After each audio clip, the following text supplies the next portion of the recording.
नमस्कार प्यारे भाइयों बहनों, कैसे हैं आप लोग। एमपी पुलिस कांस्टेबल का फिजिकल शुरू होने ही वाला है। अब लगभग 2 दिन का ही समय बचा हुआ है और आज के इस वीडियो में अपन चर्चा करने वाले हैं कि भाई जब हम ग्राउंड में जाएंगे फिजिकल देने के लिए तो हमें अपने साथ साथ क्या सामान लेकर जाना है। एक तो वो जो डॉक्यूमेंट्स हमें लेकर जाने हैं, क्या क्या डॉक्यूमेंट्स हैं, किस क्रम में लगाने हैं। दूसरी चीज ये कि अनऑफिशियल सामान क्या है, जो हमारी जरूरत का सामान है, जो हमें ग्राउंड्स में लेकर जाने हैं। साथ ही इस पर भी चर्चा करेंगे कि वहां से लेकर क्या आना है। आप कहेंगे क्या लेकर आना है का मतलब, अरे कितने नंबर हमें अपने लेकर आने हैं, ताकि जब हम फिजिकल लेकर घर आए तो इस चिंता में ना रहे कि कट ऑफ कितनी जाएगी। इवन हमें चिंता इस बात की रहे कि हमारा जो चेस्ट मापा जाएगा तो सीना फूल जाएगा ना, 5 सेंटीमीटर हो जाएगा, हाइट पूरी हो जाएगी ना। तो चलो पुशअप करते हैं, जिम जाते हैं और बेहतर पर्सनैलिटी डेवलप करते हैं। चिंता इस बात की रहनी चाहिए, ना कि इस बात की कि हमारा कट ऑफ में नाम आएगा कि नहीं आएगा। चलिए वीडियो को शुरू करते हैं और सबसे पहले अपन देखते हैं आधिकारिक डॉक्यूमेंट्स जो आपको लेकर जाने हैं। क्या क्या डॉक्यूमेंट्स आपको लेकर जाने हैं। आपको सबसे पहले लेकर जानी है आपकी परिणाम पर्ची। क्या? परिणाम पर्ची। इसके अलावा आपको लेकर जानी है फोटो। उसमें तो एक ही फोटो का लिखा है। परिणाम पर्ची जो आपका रिजल्ट है वो आपको लेकर जाना है ना। परिणाम पर्ची के साथ आपको फोटो। अच्छा, फोटो जो फॉर्म में लगाई थी वही वाली लेकर जानी है कि नवीनतम फोटो लेकर जानी है। जो सूची आई थी डॉक्यूमेंट्स की उसमें तो ऐसा कुछ लिखा नहीं है, पर मैं आपको व्यक्तिगत अपना अनुभव बताऊं तो भाई मैं तो दोनों लेकर जाने वाला हूं। जो पहले हमने फॉर्म में लगाई थी उस डेट की फोटो भी और एक नवीनतम फोटो हम निकलवा चुके हैं, तो ये दोनों फोटो हम लेकर जाने वाले हैं। कारण क्या है, वो जो मांगेंगे अपन तुरंत दे देंगे, ना तो उनसे बहस करना है कि नहीं भाई ये हम लेकर नहीं आए हैं, ना ऐसी किसी भी बात को लेकर सीरियस होना है जिससे अपन के दिमाग पर असर पड़े। भले ही फिजिकल अपन को पैरों से दौड़ना है, हाथ से गोला फेंकना है, लेकिन अगर डॉक्यूमेंट्स वेरिफिकेशन में थोड़ी सी भी समस्या आई, माइंड डाइवर्ट हुआ तो यह बहुत हानिकारक हो सकता है। इसलिए मैं तो यही कहता हूं कि भाई हर चीज से तैयार रहो, कोई किसी प्रकार की कसर छूटे ना। अगर आप सीरियस हैं तो, और टाइम पास कर रहे हैं तो मैं तो कहता फोटो लेकर नहीं जाओ, कह देना हम साक्षात तो खड़े सामने, क्या जरूरत है फोटो की, है ना। चलिए आगे बढ़ते। परिणाम पर्ची, फोटो। इसके बाद देखिए आपको लेकर जाने हैं आपका आधार कार्ड। क्या भैया? आधार कार्ड। अगर आधार कार्ड ना हो तो, क्योंकि जब अपन कोई भी पेपर देने जाते हैं तो उसमें लिखा रहता है कि कोई भी फोटोयुक्त पहचान पत्र लाइए, मूल पहचान पत्र जिस पर आपकी फोटो अंकित हो। तो आधार कार्ड लेकर चले जाओ, पैन कार्ड लिए जाओ, ड्राइविंग लाइसेंस चले जाओ, वोटर कार्ड लेकर चले जाओ, पासपोर्ट लिए जाओ। नहीं भाई, इन्होंने कहा आपको आधार कार्ड ही लेकर आना है, बायोमेट्रिक होगा आपका। अब इसके बाद आपको लेकर जाने हैं आपकी 10वीं की मार्कशीट या जन्म प्रमाण पत्र, मतलब जिस पर आपकी जन्मतिथि लिखी हो। जन्म प्रमाण पत्र, वो 10वीं की मार्कशीट भी हो सकती है, वो 12वीं की मार्कशीट भी हो सकती है, या फिर आपका जन्म प्रमाण पत्र। क्योंकि अपना जन्म जब हुआ है ना, उस समय जन्म तिथि का बहुत ज्यादा महत्व नहीं था। अब तो हर महीने बर्थडे मनाए जाते हैं। अपन को तो याद ही नहीं कि अपना ऑफिशियल बर्थडे कब है। अपन ने जो फेसबुक पर लिख दी, जो मार्कशीट में लिखी वही फेसबुक पर लिख दी, और मार्कशीट में क्या लिखी किसी को अता पता नहीं है, उसी से अपना बर्थडे चल रहा है। पर अगर आपके पास जन्म प्रमाण पत्र हो तो लेकर जाइए, नहीं हो तो कोई बात नहीं, आपकी 10वीं की या 12वीं की मार्कशीट में जहां पर भी आपका जो है जन्मतिथि लिखी हो वो डॉक्यूमेंट्स। जन्म प्रमाण के बाद हम बात करें तो शैक्षणिक योग्यता संबंधी प्रमाण पत्र। देखिए समझते जाइए इन चीजों को। मैं नहीं चाहता कि आपको कभी भी किसी प्रकार की कोई समस्या है फिजिकल के पहले जो डॉक्यूमेंट वेरिफिकेशन होता है उसमें। शैक्षणिक योग्यता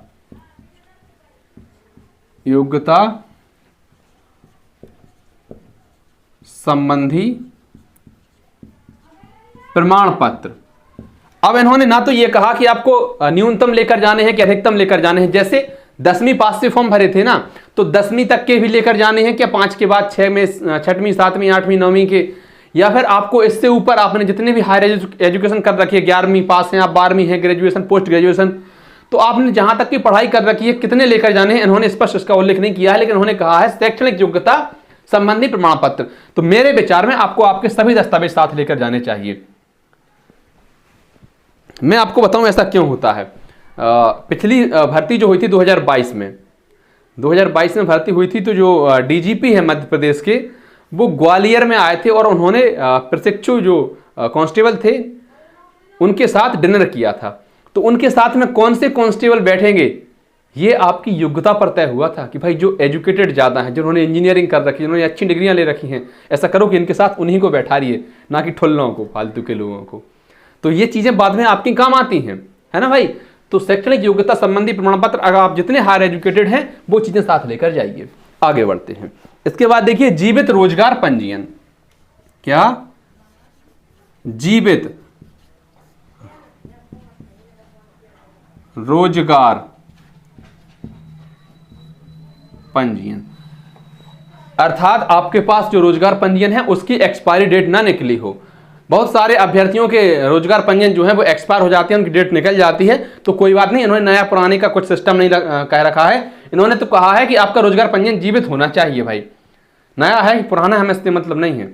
जीवित रोजगार पंजीयन आपका होना चाहिए। अब जैसे मान लीजिए आपने जो फॉर्म में लगाया था वो रोजगार पंजीयन अलग था, बाद में उसको आप रिन्यू नहीं करा पाए, उसकी डेट निकल गई, फिर आपने नया बनवा लिया। अब तो दोनों लेकर चले जाइए भाई, कोई दिक्कत नहीं है। बहुत ज्यादा इसको लेकर टेंशन ना कीजिए, बहुत ज्यादा लोग सोचते हैं इस बात को, घबराने की जरूरत नहीं है। आगे बढ़ते हैं भैया। इसके बाद आपको लेकर जाना है, अच्छा ध्यान रखें, आपको यह इसी क्रम में लगाने हैं जिस क्रम में लिखे हुए हैं, आधार कार्ड, जन्म प्रमाण पत्र के लिए फिर मार्कशीट, फिर क्या नाम रोजगार पंजीयन, फिर आगे जो बताते चलेंगे उसी क्रम में आपको लगाने हैं। चलिए थोड़ा सा और आगे बढ़ते हैं। इसके बाद देखिए जाति प्रमाण पत्र।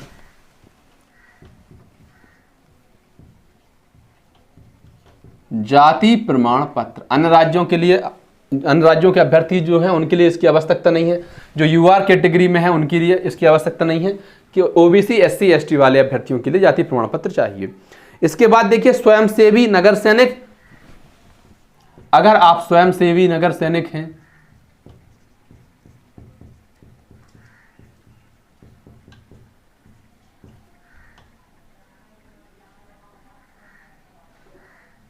नगर सैनिक, या फिर आप जो हैं होमगार्ड से बिलोंग करते हैं, या फिर आप जो हैं एक्स सर्विसमैन हैं, भूतपूर्व सैनिक हैं, तो आपको इनकी जो भी आपके प्रमाण पत्र हैं इससे संबंधित ये आपको साथ लेकर जाने हैं। इसके अलावा देखिए आपको आपका एनसीसी सी प्रमाण पत्र आपको साथ लेकर जाना है। बहुत सारे अभ्यर्थियों ने क्या किया कि एनसीसी नहीं था फिर भी सी सर्टिफिकेट पर यस कर दिया। तो भाई उसमें स्पष्ट नियम में उल्लेख है कि क्या कि अगर आपके पास एनसीसी का सी प्रमाण पत्र है तो प्राप्तांक के 5% आपको अंक मिलेंगे। मतलब अगर आपके 100 में से 80 नंबर आए हैं तो 8 का 80 का 5% कितना हुआ, 4 नंबर हुए, तो वो आपको मिल जाएंगे भाई, है ना। तो आपके 84 हो जाएंगे, है ना। ऐसे बहुत सारे अभ्यर्थियों को इसका बेनिफिट हुआ, उनके बाद में पता चला कि एनसीसी सी प्रमाण पत्र है ही नहीं, तो बाद में उनको दिक्कत भी हो सकती है भाई। आगे बढ़ते हैं। एनसीसी के बाद देखिए अनापत्ति प्रमाण पत्र। अगर आप किसी भी सरकारी जॉब में हैं, ये किन के लिए है? जो सरकारी जॉब में है पहले से किसी भी विभाग में, तो आपको आपके विभाग द्वारा अनापत्ति प्रमाण पत्र देना होगा कि हाँ भाई उनको कोई आपत्ति नहीं है। और देखिए विवाहित अभ्यर्थियों को बच्चों का जन्म प्रमाण पत्र, जो अभ्यर्थी विवाहित हैं जिन्होंने अपना विवाहित स्टेटस डाल रखा है, बच्चों का जन्म प्रमाण पत्र, जन्म प्रमाण पत्र। और देखिए आपका मूल निवास, मूल निवास प्रमाण पत्र, और इसके बाद आपको ईडब्ल्यूएस, मूल निवास, ईडब्ल्यूएस आपको जैसे उस समय आपका पुराना वाला बना होगा तो वो भी लेकर जाइए, नया बनवा लिया उसको भी लेकर जाइए। और अगर आप विक्रम पुरस्कार से सम्मानित हैं तो वो आपका प्रमाण पत्र लेकर जाइए। अंतरजातीय विवाह किया है आपने, एज रिलैक्सेशन मिला होगा आपको, तो वो प्रमाण पत्र लेकर जाइए। ये सारे डॉक्यूमेंट्स हो गए जो आपको अनिवार्य रूप से आपके साथ लेकर जाने हैं। इसके अलावा आपको कुछ और अनऑफिशियल चीजें हैं। अच्छा, इन सभी के आपको ओरिजिनल प्रमाण पत्र ले जाने हैं, साथ ही साथ कम से कम 2 या 3 फोटो कॉपी ले जाइए। सेल्फ अटेस्टेड चलेंगे, कहीं आपको उसको प्रमाणित कराने की, अटेस्ट कराने की आवश्यकता नहीं है, स्वयं से चल जाएंगे। तो मूल कॉपी और इसके साथ कम से कम 2 या 3 प्रमाण पत्र, 3 कॉपी आप इनको लेकर जाइए, है ना। इसके अलावा कुछ अनऑफिशियल चीजें हैं जो भी आपको साथ लेकर जानी है और वो बहुत जरूरी है आपके लिए। बाद में आपको परेशान नहीं होना पड़ेगा। देखिए बताते हैं आपको, जैसे आप डॉक्यूमेंट्स लेकर जाएंगे इतने सारे, तो आपको लेकर जाने हैं क्या, स्टेपलर आपके साथ में होना चाहिए, किसी भी समय आप अपने दस्तावेजों को पंच कर सकें। स्टेपलर के अलावा आपको गम लेकर जानी पड़ेगी, हो सकता है कहीं फोटो चिपकानी पड़े, आपको जरूरत पड़ जाए। किससे मांगते फिरेंगे, वो मांगने वहां मिल जाए आपको बड़ा अच्छा रहेगा, लेकिन अगर नहीं मिली तो परेशान होना पड़ेगा। तो ये चीजें बेसिक चीजें हैं जो आप साथ लेकर जाइए। इसके अलावा आपको पानी साथ लेकर जाना है अपना।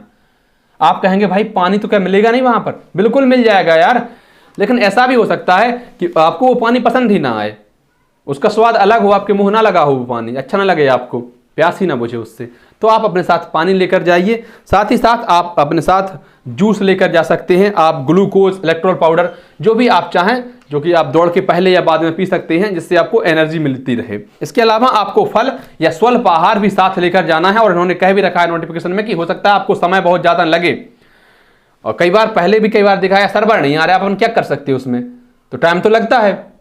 ऐसे में आपको अपने साथ आपके लिए कुछ खाना लेकर जाना होगा। आप जिनको फल पसंद हो, केला, सेब वगैरह, वो फल ले जा सकते हैं, जो ड्राई फ्रूट ले जाना चाहें वो ड्राई फ्रूट ले जा सकते हैं, जो समोसा कचौड़ी लेकर जाना चाहें वो समोसा कचौड़ी लेकर जा सकते हैं, जिससे भी आपको एनर्जी मिले, जिससे भी आपको ताकत मिले, भैया वो सामान लेकर जाइए, कोई दिक्कत नहीं है। चलिए और देखते हैं, आपको लेकर जानी है, मैं विशेष मेरा अनुभव है, और ये चीज़ आप जरूर लेकर जाइए, स्प्रे।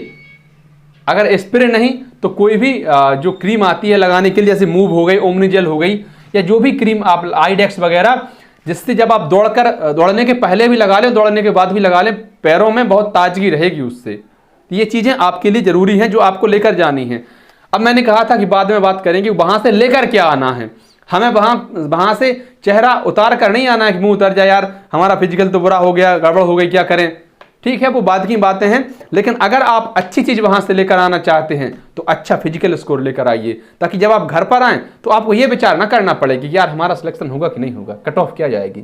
आपको विचार ये करना पड़े कि सीने का माप आ जाएगा कि नहीं आ जाएगा, वर्दी कहाँ से लेंगे, सदर बाजार झांसी से, या आप बताइए आपके यहाँ पर अच्छी वर्दी कहाँ पर मिलती है, ये विचार आने चाहिए आपको।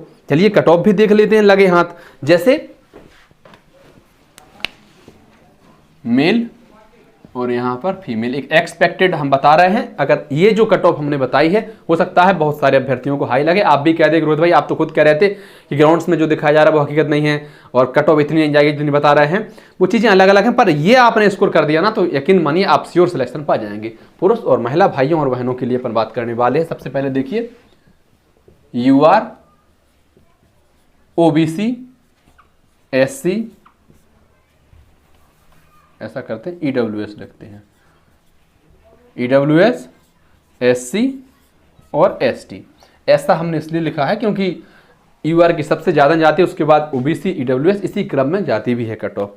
अब अगर आप कहें कि एक्स सर्विसमैन, होमगार्ड, नगर सेना वाले, इनकी बताइए भाई, हमारे पास इनके तो ना तो दोस्त हैं हमारे ऐसे जो इससे संबंधित हों, न ऐसे लोगों का डाटा है हमारे पास, तो उनके लिए क्या अनुमान लगा सकते हैं। लेकिन जिन लोगों से जुड़े हुए हैं, जिनके डाटा हमारे पास है कि भाई कितने का फिजिकल निकल रहा है, कितने नंबर पर सिलेक्शन हुआ है, तो वो चीज़ें अलग चीज़ें हैं।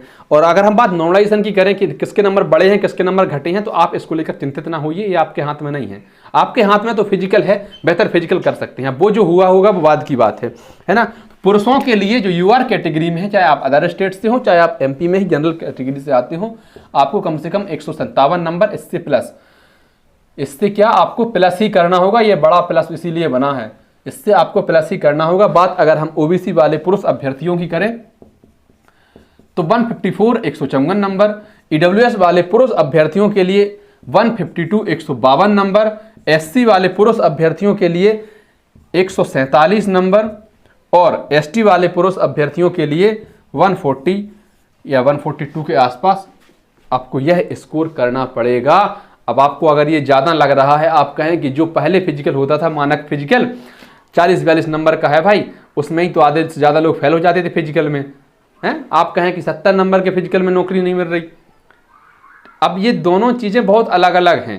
2017 की भर्ती में UR कैटेगरी में महिला अभ्यर्थियों की कट ऑफ जो गई थी वो 40-42 नंबर गई थी, अब नहीं जाएगी, उसके बाद नहीं गई, पहले नहीं गई थी कभी, पर तब ऐसा हो गया था। तो जब होना हो, वो क्या होना है क्या नहीं होना है, वो बहुत अलग चीज़ें हैं। हमारा तो अनुमान भैया यही कहता है कि अगर आपने इससे प्लस स्कोर कर दिया तो फिर आपको ज़्यादा दिमाग लगाने की कोई ज़रूरत नहीं है कि आपका सिलेक्शन होगा कि नहीं होगा, श्योर सिलेक्शन हो जाएगा, पक्का सिलेक्शन हो जाएगा। आगे बढ़े, चलिए बहनों की कट ऑफ की बात कर लेते हैं हम। महिला अभ्यर्थी जो हैं, देखिए अगर आप UR कैटेगरी से बिलोंग करती हैं तो 150 कितने 150 नंबर, आप OBC कैटेगरी में आती हैं तो 146, आप EWS कैटेगरी में आती हैं तो लगभग 143, आप SC कैटेगरी में आती हैं तो 138, और बहन जी अगर आप ST कैटेगरी से आती हैं तो 134। ये आपने स्कोर कर दिया ना, कहीं आपकी वर्दी नहीं जा रही, यकीन मानिए फिर आप यही दुकानें तलाशते फिरेंगे कि वर्दी अच्छी मिलेगी कहाँ, कौन टेलर अच्छा है जो वर्दी बेहतर ढंग से सिले।